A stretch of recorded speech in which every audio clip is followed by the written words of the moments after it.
All right, here we are with Scoopy Truples, the co-founder of Alchemix, a lending protocol which promises to automatically repay users' loans without liquidating them.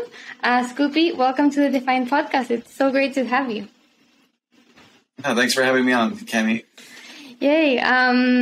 Okay, so first of, I just want to get this out of the way. Like, how did you come up with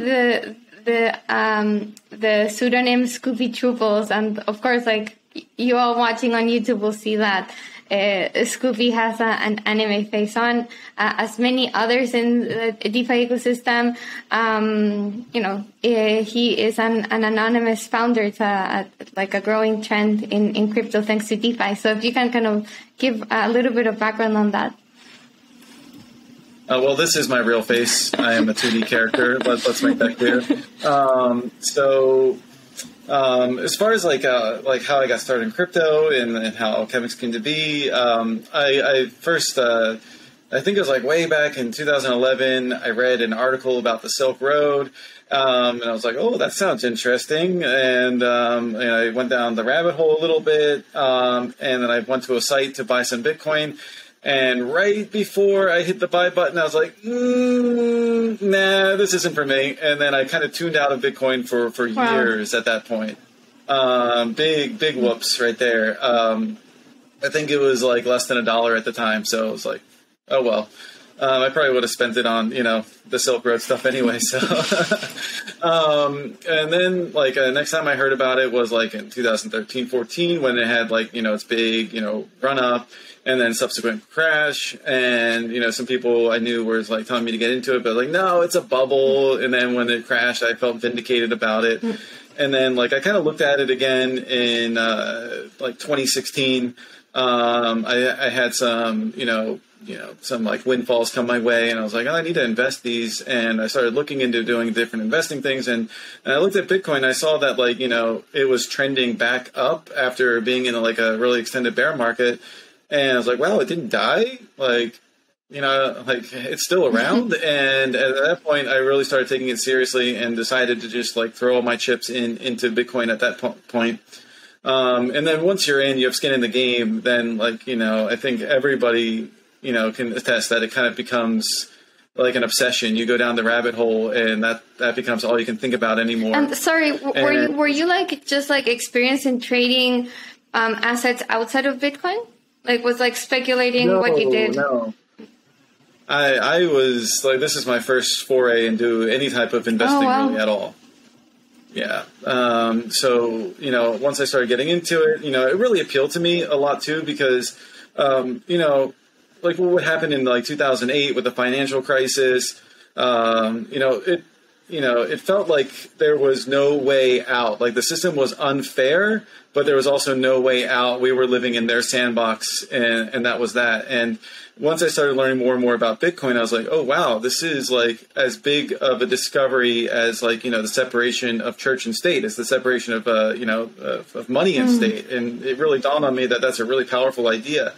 And it is a way for people to opt out of kind of the controls that, the financial system, kind of imposes on everybody in the world.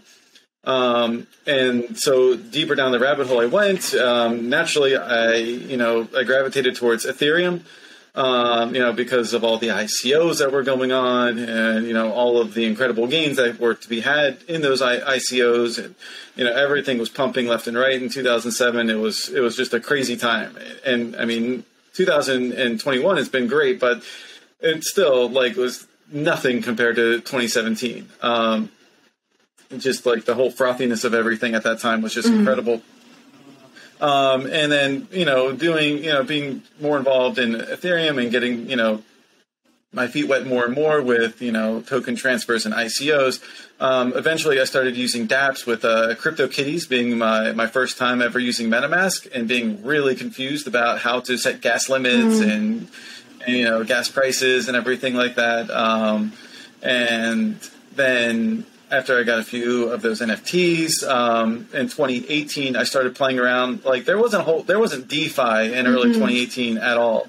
But there was a number of these kind of money Ponzi games that were out at the time. Like there's like a proof of weak hands. There was FOMO 3D and games like that. And, I dabbled in those a little bit, but like that really started sparking my curiosity about like, well, I know that these are really, kind of like little scammy things to do with money. And, I guess if everybody knows like the rules going ahead, ahead of time, it's a little bit different than an actual Ponzi. But like, I was like, wow, they can do a lot of stuff with programmable money. And it really got me thinking about that. At that time, I was in a completely different field of work, salary, 9 to 5 position. And I wasn't a coder at all at that time. Wow. But I was like, this is what I want to do. This is what I lay awake at night thinking about. Like different protocols, different designs, different like things that you can make with it. And so then I, using the gains I made in the, that bull market, I had enough FU money to say FU to my job and my boss and walk out. And I joined a coding boot camp, and I haven't looked back yet. When was this? Yeah. 2018?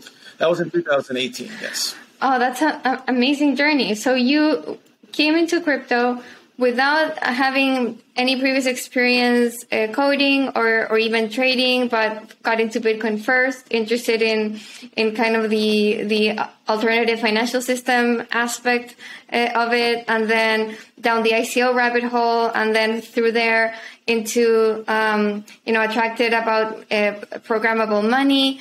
And then thanks to ICOs and like all the 2017 bubble, you were able to actually quit your job and just like go full time, actually like building these like programmable money based applications.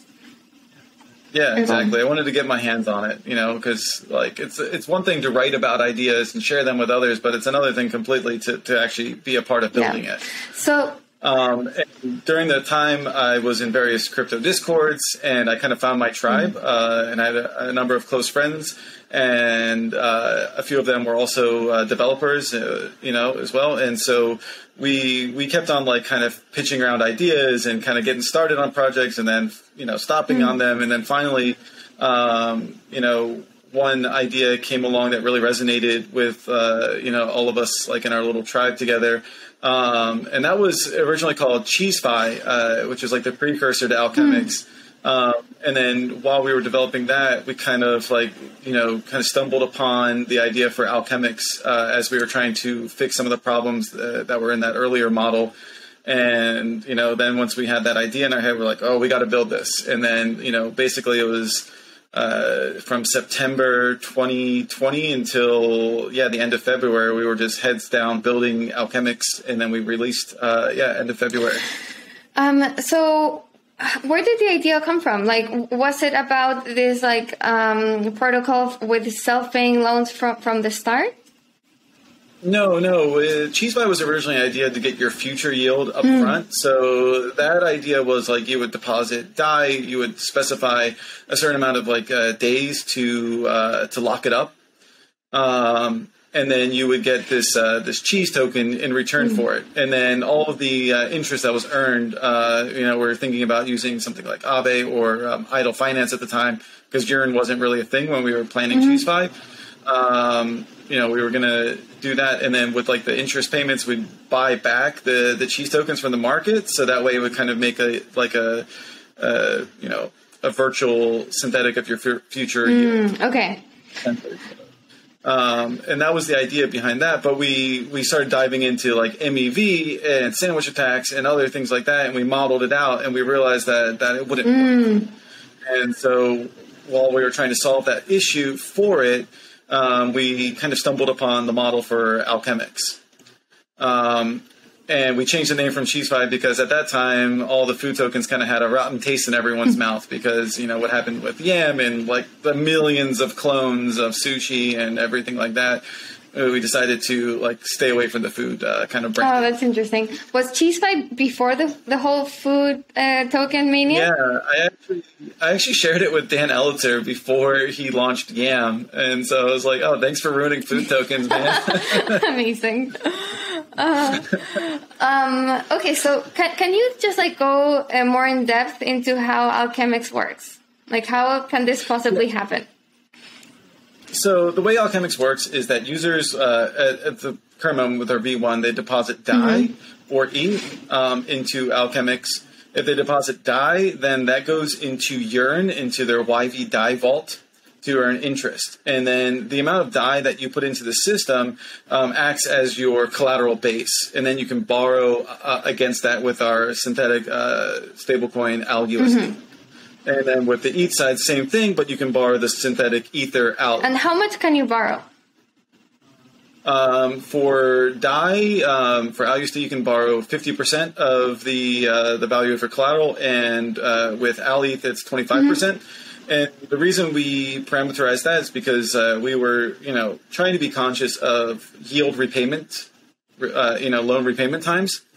And when we launched ALETH, the yields for ETH were like really low, like 2 or 3%. So we thought, like, if somebody's going to be in there and locked for 20 years, it wouldn't make a whole lot of sense in that respect. So by having a higher collateralization ratio, we could ensure that the loan repayment time would be a lot more reasonable for people. I see.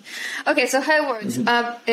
For example, I deposit 100 DAI in Alchemix. I get 50 AL DAI in return. ALUSD. It was originally called AL DAI, though. Okay. And then the 100 DAI I put in is then put in a Yearn vault.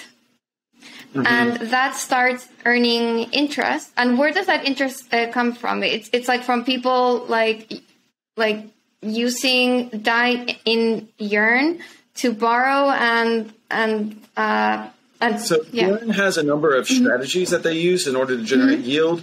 Like some of the more basic ones are just put them in lending platforms like Cream, Aave, Compound, and stuff like that. But they also have some more advanced strategies where they use the DAI to do yield farming. And then with the governance tokens that they farm, they liquidate those to buy more DAI to put back into the strategy to compound. Okay. So it's like this like huge like ladder. Okay, so you deposit DAI on Alchemix, that goes to Yearn. Yearn then uses that DAI in different strategies, and that's where the interest comes from. And then that interest is used to pay the 50 DAI that the user borrowed from that 100 DAI collateral. The 50 ALUSD pays off your ALUSD debt.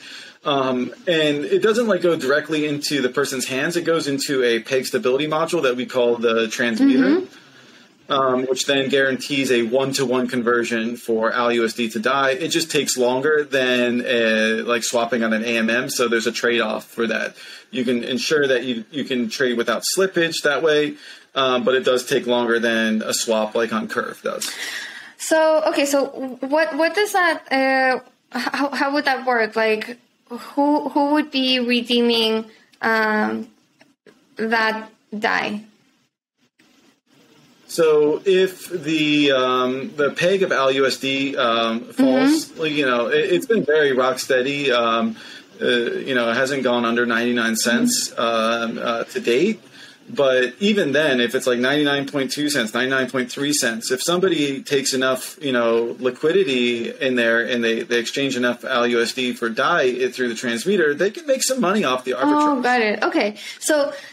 And that brings the price back up because they buy the ALUSD off the market in order to make this arbitrage happen. I see. Okay. So that interest that Alchemix gets from the collateral that's deposited on Alchemix is then put in this kind of like separate vault-like system called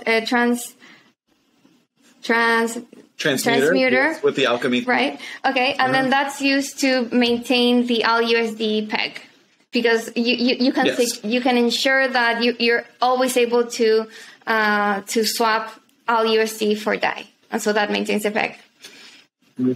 Yes. That's fed by yield from the from the Alchemix contracts, and also anytime somebody repays their debt in DAI, because they have the choice to do it in ALUSD or DAI, but anytime somebody repays their debt in DAI, that goes straight to the transmitter. Got it. And then the transmitter is further enhanced by also depositing into Yearn, so the yield that it generates actually goes towards the depositors in Alchemix and increases their interest payments essentially. And makes their loan repayment happen faster. And that's and you said like if people wanted to repay their loan, like some people can just choose to repay their loan themselves rather than have the system repay it for them. Yeah, they're not locked in. Like it's like when you take out a ALUSD loan, you don't have to wait until the system pays off all your collateral or all your debt for you. You can come back anytime, and that's also another peg stability mechanism. Like let's say there is a discount on ALUSD, and you want to get out, you would just buy ALUSD off the market for cheaper than the price of $1, and then that would bring up the price, and you can pay off your debt that way. And then you get the collateral back. Right. Yes. You can, as debt repayments happen automatically in the system, you can withdraw more and more of your collateral because you'll become over-collateralized at that point. Oh, I see. So you don't need to wait until all of your loan is repaid to get your collateral back. You can withdraw partially, yes, whatever is available. So you just have to maintain, there's a maximum 200% collateralization ratio. So if you're maxed out at that ratio, you can't withdraw anything. But if you're not, then you can withdraw whatever you're allowed to withdraw at that point to maintain that ratio. Okay, very cool. So far, how many loans have been repaid, like automatically in Alchemix? I don't know about how many loans have been repaid for Alchemix, but I know that since we launched, we have repaid around $30 million in debt. Oh, wow. Okay, that's really cool. And in what time? That's since February 27th, so that's coming up on like 9 or 10 months at this point. Really cool. Yeah. What are some of the kind of initial like issues or problems you've seen with the model? So one issue is that like we're a little bit sensitive with our peg at times because where other CDP platforms charge interest. So like when you go to repay your debt or you get liquidated, always a little bit more is taken off the market in order to repay that debt. But since Alchemix, we don't charge any interest, and we get it from the yield-bearing tokens, and then it kind of goes 1-to-1 in the transmitter. It's a little bit more sensitive in that way, but that's really the only issue. Even despite that, because we have this huge backstop in our transmitter of like over 130 million DAI, we have had a super rock steady peg, and I expect the same to happen in the future. Really cool. Yeah. So, how have you seen people using Alchemix? Like, what are people using these self-repaying loans for? So on the DAI side, like definitely I see people using it to like do real world finance stuff. We've had people come in our Discord and talk about the things that they've actually financed with this. One of the most prominent examples is a user, his boat sunk in a storm a few years back, and he used an Alchemix loan in order to buy a boat for his dad. So his dad has a self-repaying boat at this point. Oh my God, that's so cool. Yeah, I know somebody else bought a car. I know a more heartwarming story is that somebody paid their hospital bills for their newborn son. No. And I know somebody paid off their grad school debt using an Alchemix loan as well. So there's we want people to use the platform to essentially not have to make that trade-off between saving and spending. Because like if you were to take your principal and then use that to pay off different things in life, then you would have like less principal to earn on in DeFi. And what Alchemix does, it allows you to take the full value of your principal and earn on that, and still then take a loan off against that, and then spend with it. So you can spend and save at the same time. And I think that's really the power of Alchemix. Really cool. And what have you noticed, like with like recent market dynamics? Like now that people are more bullish on ETH, have you seen any changes on how people are using Alchemix? Like, are people using more ETH as collateral now, or is it not as sensitive?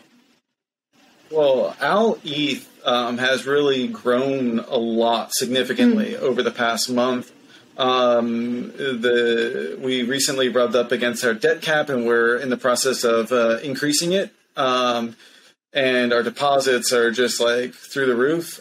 So I think what people are doing is that they're borrowing like ETH, and then they're trading it for more ETH to put into Alchemix, so they can sort of get more leverage on top of it that way. And it's a very safe system, so they don't have to worry about being liquidated. So, people feel comfortable putting it in there and, letting it work for them long term. Very cool. So how much collateral is in Alchemix right now?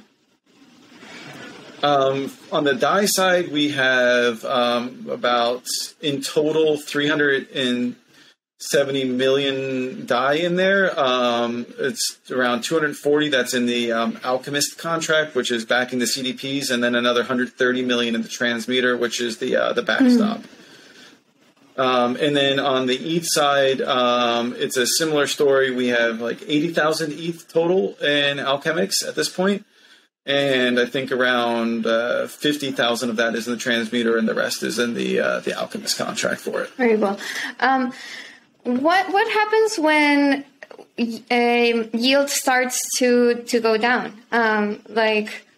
Do you react by allowing by having like a bigger collateral ratios to prevent what you said before, like having loans take so long to be repaid, or I don't know how do you react to that? Because I mean, yields were coming down quite a bit for some time earlier this year. I'd imagine now with like a renewed bull run, maybe they'll start coming up again. But I mean, everything is so volatile in DeFi. So how do you balance that? Well, I think the fact that Alchemix, we don't lock people in, they can repay their debt at any time, allows them to get in and out according to their comfort level or their satisfaction with the yields. We're not doing fixed yield, because if we did that, we would have to lock people in, and we would offer lower yield rates because of that, because it's just the natural dynamics of having a fixed yield product. So by having it variable, but also not locking anybody in, we let people decide, themselves, are they comfortable with a 4% interest rate? It might not be as enticing as like a 20% like it was earlier in the year. But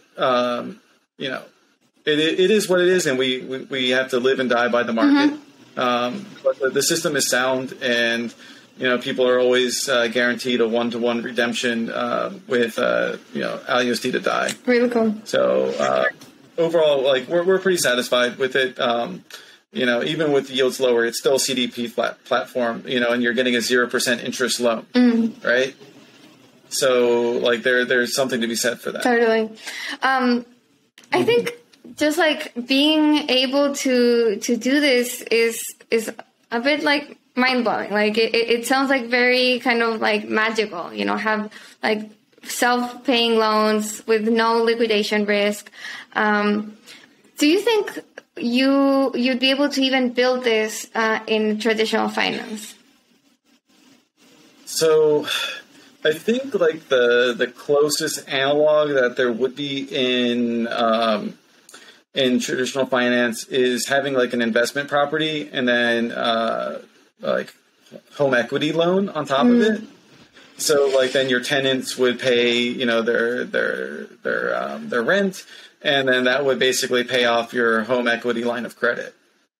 But that also involves owning a property, managing a property, finding tenants, and if you're not doing all that stuff, then paying a management company to do all those things. And Alchemix basically brings like a, home equity line of credit just to, your assets, just base assets. So I think that's really cool. So what do you think is like the core innovation in DeFi that allows you to do this? It's composability. It's the fact that we can hook into Yearn and they can't stop us if they, we got their blessing and we work with the Yearn team, but it's all permissionless. If they didn't like us, they'd have no way of stopping us from using their platform anyway. So I think that permissionlessness and the composability between, different protocols and assets, money Legos, are really what makes DeFi superior to anything in the traditional finance world. Yeah, it's pretty awesome. I love the money Legos concept. But at the same time, have all these Legos snapping together. And like I said before, it is like kind of this like ladder of like just like different protocols, which in the end are maybe like layers of risk that you're adding onto a product. I don't know if you agree or if that's right, but if you can just like talk about potential systemic risk, which just seems like would be the case when your product just like inherently relies on so many other protocols. So how do you think about systemic risk both for Alchemics and for DeFi in general when everything is plugged in together? Yeah, this is something that we do think about a lot out at Alchemix, which is the reason why we went with Yearn over other yield aggregators for our V1 is because, they have a pristine track record and their development team is top notch, and they are conservative. They don't chase some of the higher yield strategies because they do, they might have a little bit of lossiness to them. Yeah, so to speak, and we might miss out on some of the higher yields, but we also gain peace of mind knowing that Yearn is properly managing the money. They're going to select the protocols that they integrate strategies with a lot of caution as well. In our V2, we're going to be opening up to like multi-collateral and multi-strategies. And basically, at that point, we're going to be pushing the risk assessment onto our users. Because if they want to chase after a higher yield strategy, but then that blows up, it'll be on them to repay their bad debt at that point. I see. All right, it'll loss spread to just that strategy that they put it in. So if they want to go the conservative route, put it in like a compound or an Aave, they can do that. But if they want to go a little bit more degen and put it into, a riskier strategy that's higher yield, they can do that, but they have to accept the risks that are involved with it. And right now, is it on Alchemix to pay any potential bad debt? At this point, like if Yearn were to blow up and take a loss, we'd have to talk to the Yearn teams, talk about how we could manage that and everything like that. And we would look into, using our treasury assets to reimburse people and stuff like that. But thankfully, nothing bad has happened. We haven't had to worry about that and those problems. Yeah. So that in our V2, we're making a full on-chain DAO, and I really like the Aave security module that they have for their DAO. So you would stake Aave in that, and you earn a return in order for staking Aave, but with the catch that you actually have something at stake. If the DAO approves risky strategies or risky assets in there, and then that causes a black swan or a negative event to happen, then in that case, the Aave stakers can get slashed in order to sell the Aave tokens at an auction to kind of make pay off the bad debt. And that's something we're making in our Alchemix DAO, which we're expecting to launch sometime mid next year, after our V2 comes out, hopefully end of year this year. Oh, very cool. Okay, and like our V2, it loss spreads to every single strategy, like individually. That puts the onus more on the users. Right. For selecting, that. So we'll have a license or terms of service. Like, hey, do you accept that this could happen and that this is, this would be on you and not the Alchemix protocol, unless it's found out that our implementation was the root cause. If that's the case, then that's a completely different calculus, and we'd have to really work with the community to try to make things right. So, what other collateral do you expect to add in V2? So in V2, we're basically having open arms to any viable stable coin that is out there. Right now, we only have DAI. We'd also potentially have other assets like USDC, SUSD from Synthetics, LUSD from Liquidity, Frax, MIM, in different decentralized stablecoins as well. As long as they've had a strong history of being, like having a strong peg, and we're confident in their teams to continue developing their projects and supporting them, then there's a high likelihood that they're going to get on Alchemix as a LUSD collateral. And for AlETH, we're really looking at things like Lido's Stake ETH, Rocket Pool's RETH, things like that, because those, especially after the merge happens, those are going to be like an amazing source of yield and very reliable as well. You're not going to have to worry about like 10 different Legos interacting and having one of them blow up. It'll be a lot simpler. Interesting. And will there be a DAO that approves all these new collateral types, or will it be the Alchemix team at first? It's going to be maybe like for the launch of V2, like, we'll have an active hand in that. But even then, like, it's going to be really DAO decisions. Even if that means the Alchemix team makes a proposal, like, we still want to get it authorized by the community because we think that gives a lot of legitimacy to the decisions that we make. Okay. And being an open organization of sorts, at least the governance process is open at this point. Other people can make proposals. Like, so if you're, a different protocol and your stablecoin isn't in Alchemix, you can write a proposal and make your case to, have it be accepted on Alchemix. And, then if it gets accepted, then, we'll go to work and work on implementing it. Cool. And then will the same thing happen with like yield aggregators, or like with like the places where that collateral goes? Yeah. At this point, like the yield aggregation space and like kind of interest-bearing tokens, like it's not standardized. So every single strategy that we would make, we'd have to have a bespoke adapter in order to make it work in our system. It would be really, really, really awesome if there was like an ERC, standardized yield-bearing token out there. So they would just have the same methods that could be called. And that way, if that happens, then we could go full on, permissionless, decentralized, let anybody plug in anything to Alchemix.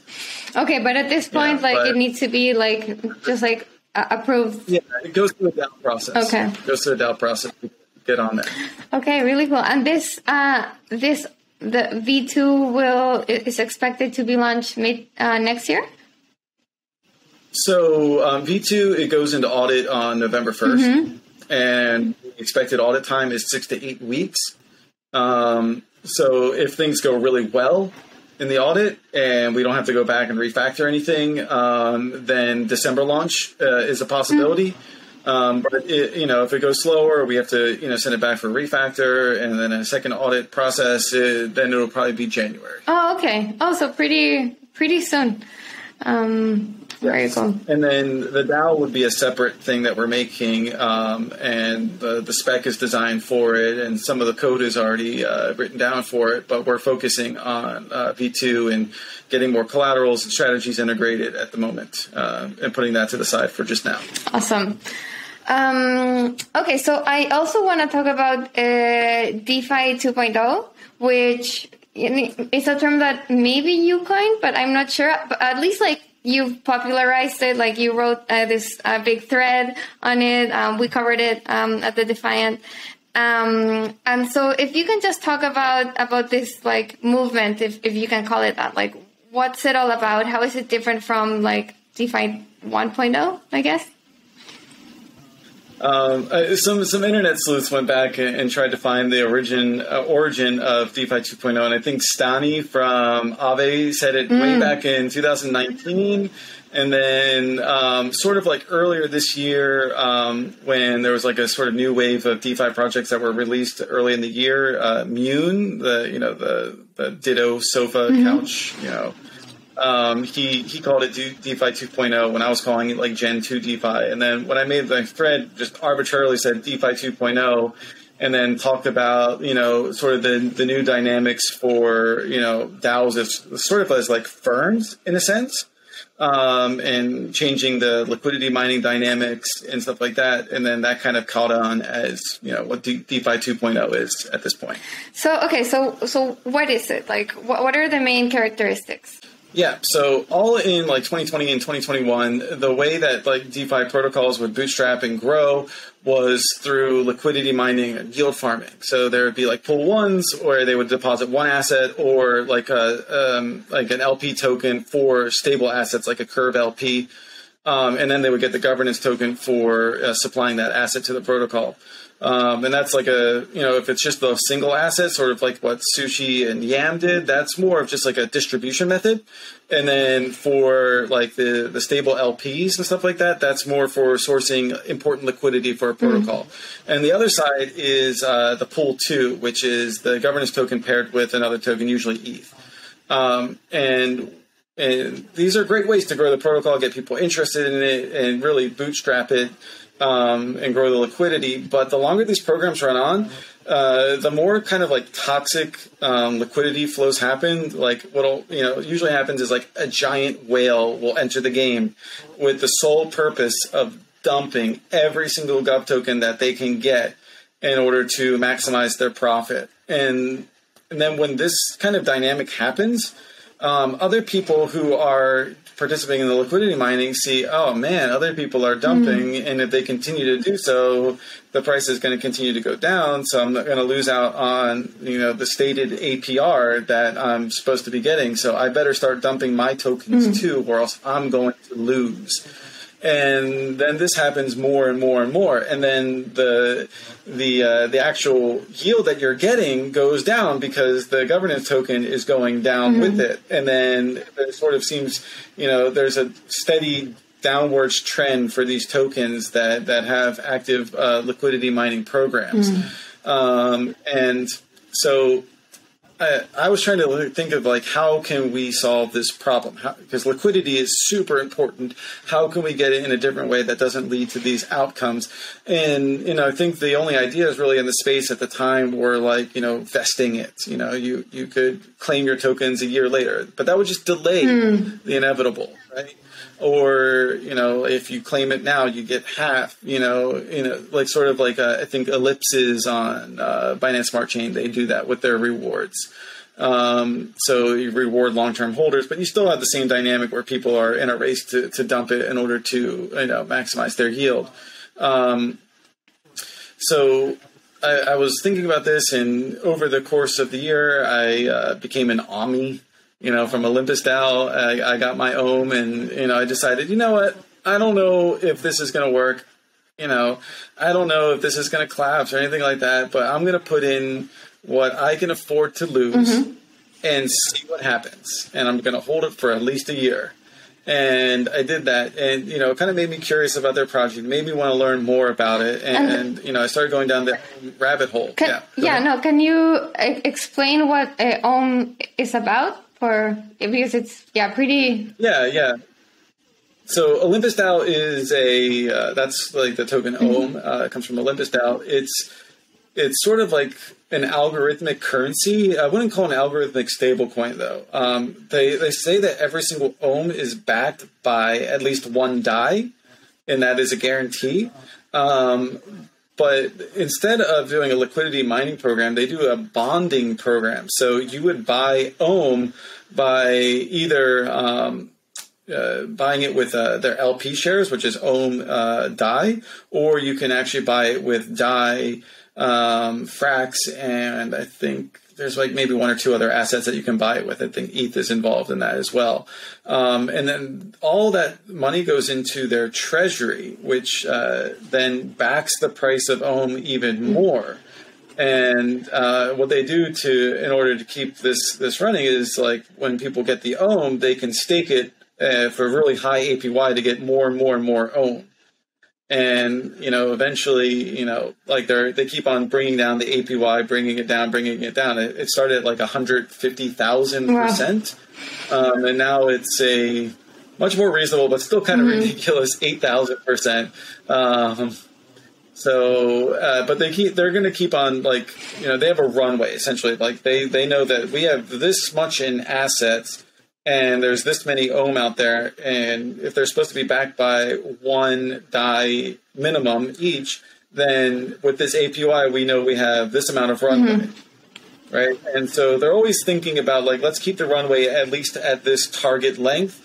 And, you know, as more bonds are sold and more assets are added to the treasury, that runway extends. But then also as there's more and more ohm, you know, they have to bring down the APY in order to, you know, compensate for the extra supply and everything like that. So eventually I know that they're going to plan to get the APY down under 100% in order to make it more sustainable in the long run. Got it. Okay. Okay. So So it becomes like a firm of a sense, you know, where it's like a fractionally backed currency, much like, you know, the dollar or anything else is out there. And the idea is that you're incentivized to stay in the protocol rather than just like, you know, earn the governance token and then dump it, because you're earning kind of this yield over time. And since Ohm owns, like, I think it's like 99% of the liquidity for Ohm, and they're diamond handing it, like, there's a lot of confidence, like, that, you know, there's good market makers because they're always going to be there to provide the liquidity. They had a recent bank run that happened because of cascading liquidations from people using their Ohm as collateral to borrow stablecoins to borrow or to buy more Ohm, right? And then, you know, it cut their market cap in like a day by $1 billion. But because they had this giant liquidity pool, like with hundreds of millions of dollars in it, they were able to absorb the shock, and they're back marching up just like they were before it happened. Oh, interesting. So it's proving to be a really resilient system, and you know, proving the doubters wrong time and time again, you know, much to my delight and surprise. So, okay, so was this what inspired you to think about alternatives to the original version of liquidity mining? Yeah, so with Alchemics, we have basically a pretty liberal 3-year yield farming program, and then it kind of goes off to tail inflation.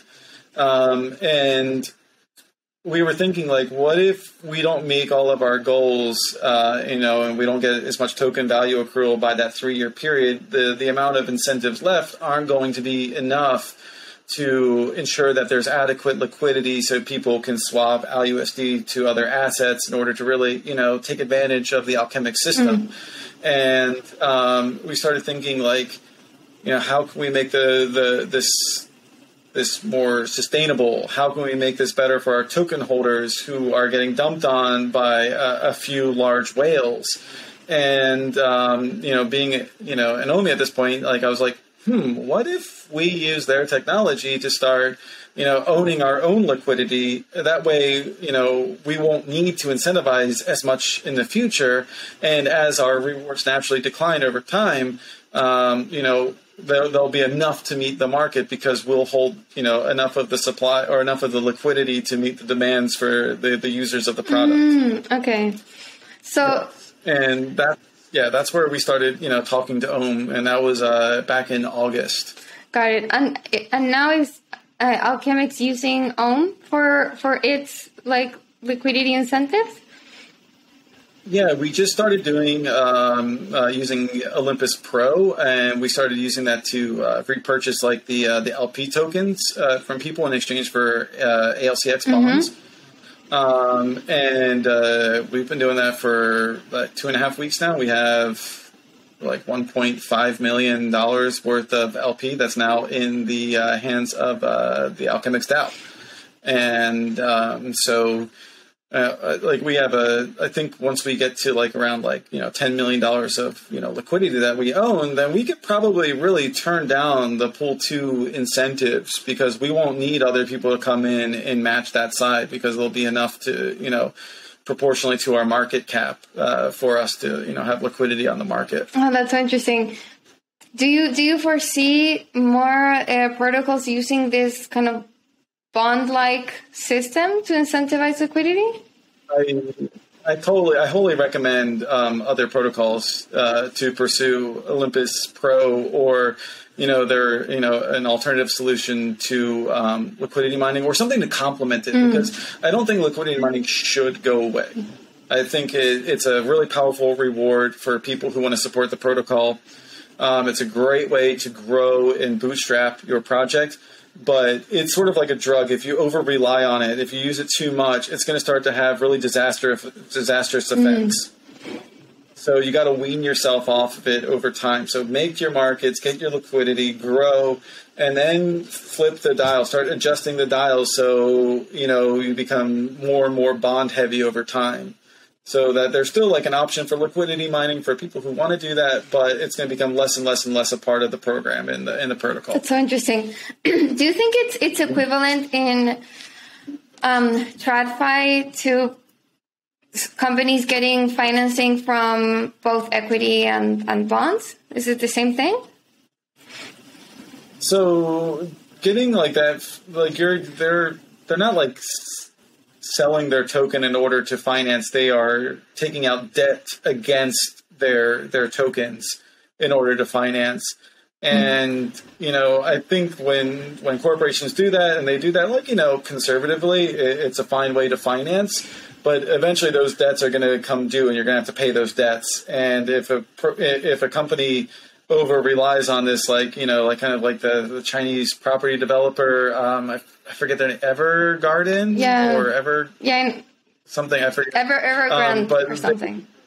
Evergrande, Evergrande.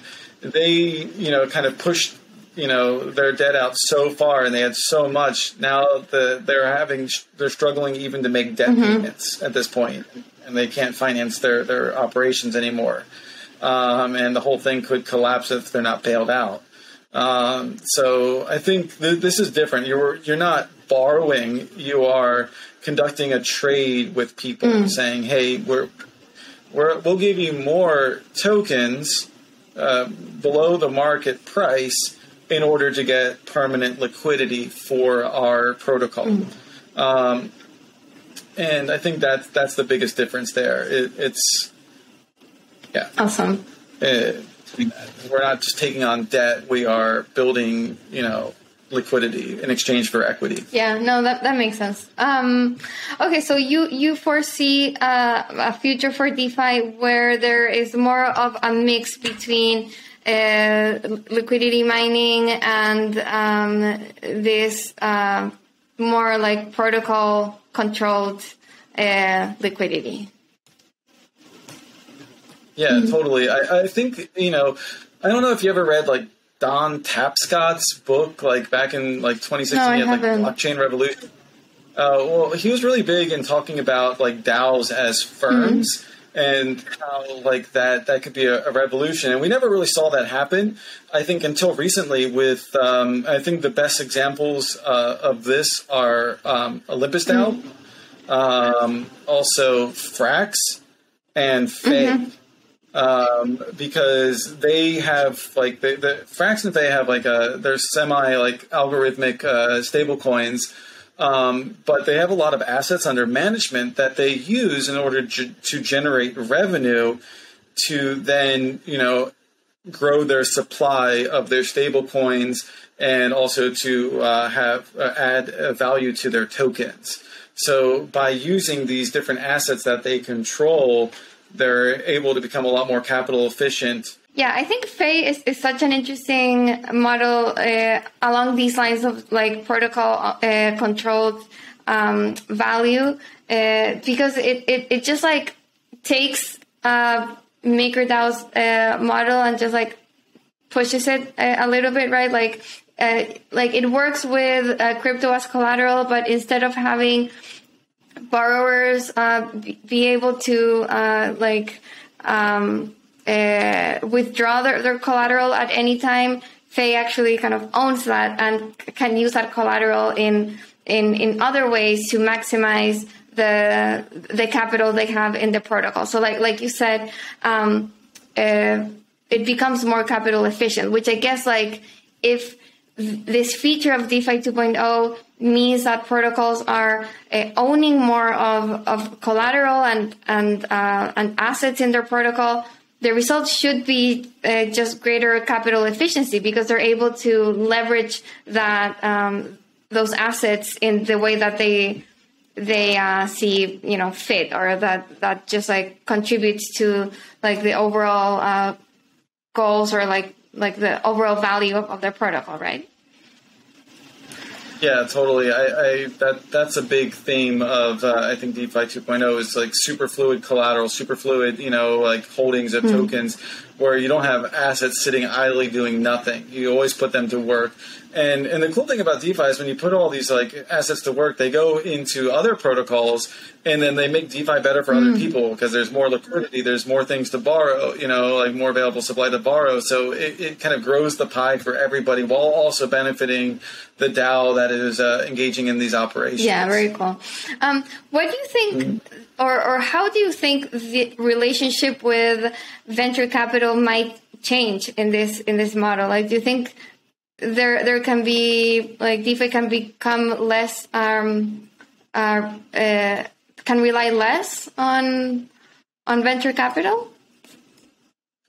I think like what might be happening is that when like projects are getting started up, before they've launched, before they have a token, before they have revenue, that venture capitalists are still going to be very important for, getting these things off the ground.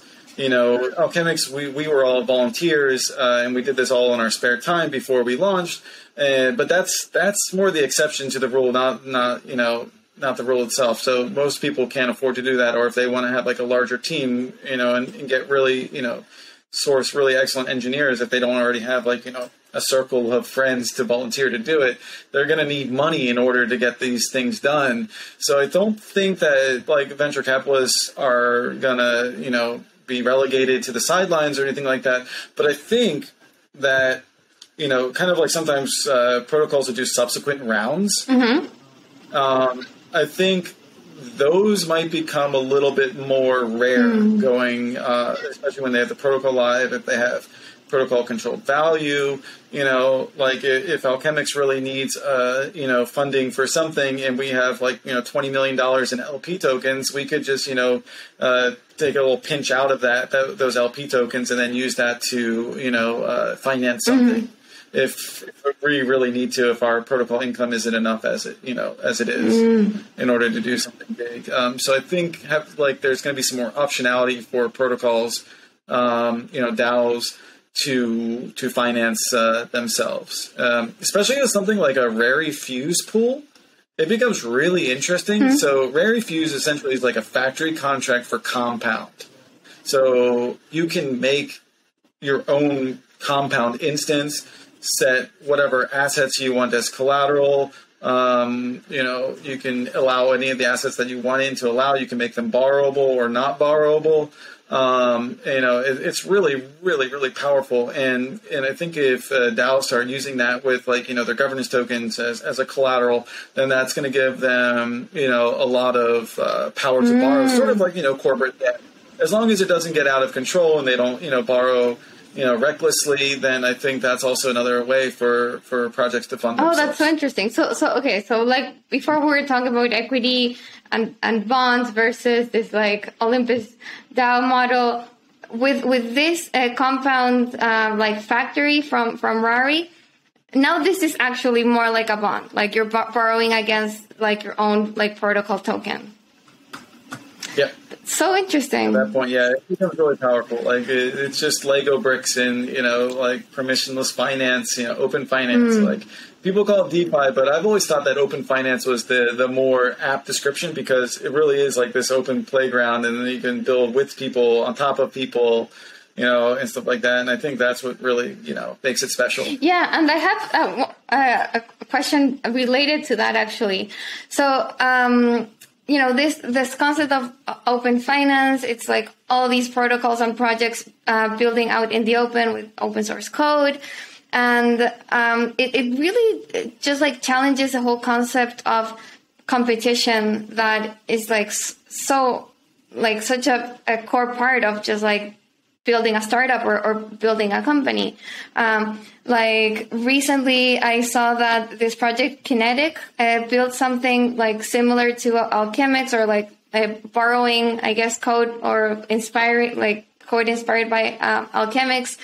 And that you guys were actually like really supportive of that happening, and that this team is planning to airdrop Alchemix holders tokens from their project. So it's just like such a different dynamic from what you're used to in traditional finance or in Web 2. But I wonder, like, how sustainable can that be? Like if like this like Kinetic team actually starts competing with Alchemix somehow. I mean, is there a point where this like whole ethos of like open source and collaboration and building together, does it come to a point where, you know, the stakes are high and that just like doesn't make sense anymore? Or how do you think about that? Well, that's a really good question. We've been forked or cloned a handful of times already, and typically our go-to strategy is like, if these teams aren't going to try to offer us a tribute or anything like that, they're just going to rip our code off, then we're just going to ignore them completely. And that seems to have been a really good way, because none of those projects have taken off. Kinetic is a little bit different though, because they're not really a direct fork. They took the idea from us for sure, but they're built on Terra, which is not a Solidity or EVM chain. They have to program that in Cosmos WASM, which is a Rust language. And so, you know, since we don't really have Cosmos developers or Terra developers on our team, and we don't, you know, plan to expand onto Terra, and that they reached out to us, let us know what they were doing, and then offered to airdrop our community tokens. I don't think that there's really any reason to be hostile towards them. We're Alchemix in our post V2 world. We're going to be expanding to, you know, lots of different chains, you know, Polygon, Arbitrum, probably Avalanche, thinking about BSC, and other ones like that. So, you know, they can have their little sandbox over in Terra, and we're, you know, everyone, when they think about self-paying loans, they're not going to think about Kinetic. They're going to think about Alchemix, right? And if we have a large presence all over the place, you know, ultimately we're going to have the network effects of that, and we have the community built, and, you know, those are things that are really hard to build and fork away. So, you know, it's on one hand, you can't stop people from doing that. Even if we closed sourced our software, they can, you know, decompile it from looking at the bytecode on Ethereum and rebuild it themselves. So once the idea is out, once the code is deployed, you know, it's out there and anybody can fork it, anybody can copy it, but not everybody can, you know, gain the trust of the community. Not everybody can market it correctly. Not everybody has the right strategy for how to grow it. And those are things I think that, you know, the Alchemics team are really, really good at. And also since we're first, right? So, yeah, for it, you know, if they become bigger than us and they execute better than us, that just means that we weren't doing our best, and that, you know, they outcompeted us, and that's the free market at the end of the day. So having a little healthy competition is not a bad thing. It's going to keep us on our toes, make us like a gingerbread man. We're going to run faster than you. Catch me if you can, right? I love it. So, okay. No, that's I totally agree. Okay, and then to wrap up, what are you most excited about? Like other projects other than Alchemix, or just like trends that you're seeing in DeFi, or like what do you want to get built that you haven't seen yet? Man, there's like a lot of stuff going on that's being built now. Lots of different yield derivatives. What I want to see are more like there's a number of like services that provide on-ramps into DeFi, you know, like without having to go to a Coinbase or, you know, a Kraken or something like that. But I'd like to see it more interface with like real world finance and stuff like that. Like where if I take out a self-repaying loan, I can have that attached to a credit card and then just swipe it, and then pay for something that way. I think that would be really, really powerful. Or using sort of like yield derivatives as ways to finance things. Like imagine paying for subscription services where you don't like actually have to put out any money towards it. You just put down a deposit that you can withdraw at any time, and then the yield will then like pay off your Netflix subscription and things like that. Yeah. I think those are like really powerful concepts.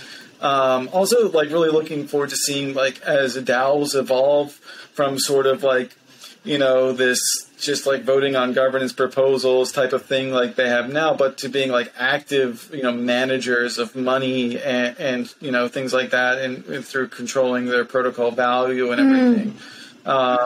And especially when like these firms get more and more powerful and richer, then seeing how they can do good for the world. I think that's what's really exciting, getting these these DAOs having a mission, being able to interface with the real world.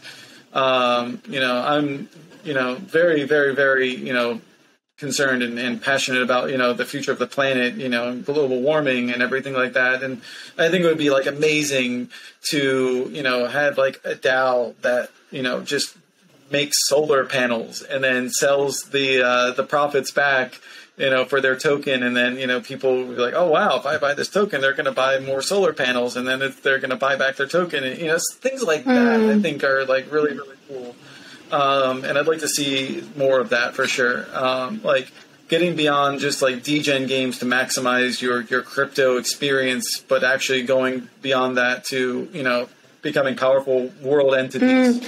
I think that's what I want to see. And you do have some, like a charitable initiative, right? Is that kind of related to what you're saying now?